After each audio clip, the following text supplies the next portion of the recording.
ડભોઈ તાલુકાના 17 ગામોને એલર્ટ કરી દેવામાં આવ્યા છે। હાલ ડભોઈથી વાઘોડિયા તરફ જતા તમામ માર્ગો પર પાણી ફરી વળતા વાહન વ્યવહાર ખોરવાયો હતો। સમગ્ર ગુજરાતની સાથે વડોદરા, છોટાઉદેપુર જિલ્લાઓમાં પાછલા 36 કલાકમાં એકધારી મેઘમહેર થતા તેની સીધી અસર ડભોઈ તાલુકામાં જોવા મળી છે। ડભોઈ તાલુકાના નદી નાળા પણ છલકાઈ ચૂક્યા છે, જેમાંથી સૌથી વધુ અસર તાલુકામાંથી પસાર થતી ઢાઢર નદી પર જોવા મળી છે। તાલુકાના ઢોલાર ગામથી લઈ કરજણ સુધી જતી આ નદીમાં જળસ્તર વધ્યું છે, જેને લઈ ડભોઈ તાલુકાના 17 જેટલા ગામોને એલર્ટ કરી દેવામાં આવ્યા છે।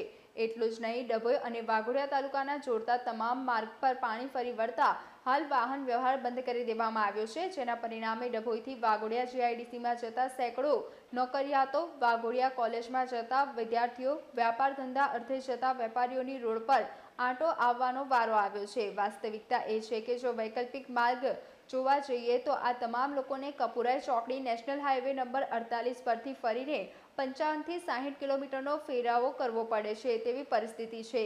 પ્રભાવિત અને એલર્ટ કરાયેલા ગામો જોવા જઈએ તો બંબોજ, ગોઝાલી, રાજલી, અંગુઠણ, ભીલાપુર, વાયદતપુરા, બહેરામપુરા, નવાપુરા, થુવાવી, બનૈયા, દંગી, વાડા, કરારી, કરાલીપુરા, નારણપુરા, લુણાદ્રા, અમરેશ્વર અને મોતીપુરાનો સમાવેશ થાય છે। જો કે પૂરની પરિસ્થિતિ એટલી વકરી નથી કે પ્રભાવિત ગ્રામજનોને સ્થળાંતર કરવા પડે, પરંતુ એક વાત ચોક્કસ છે કે ડભોઈનું ડિઝાસ્ટર મેનેજમેન્ટ હાલ તદ્દન ફેલ થતું જોવા મળી રહ્યું છે।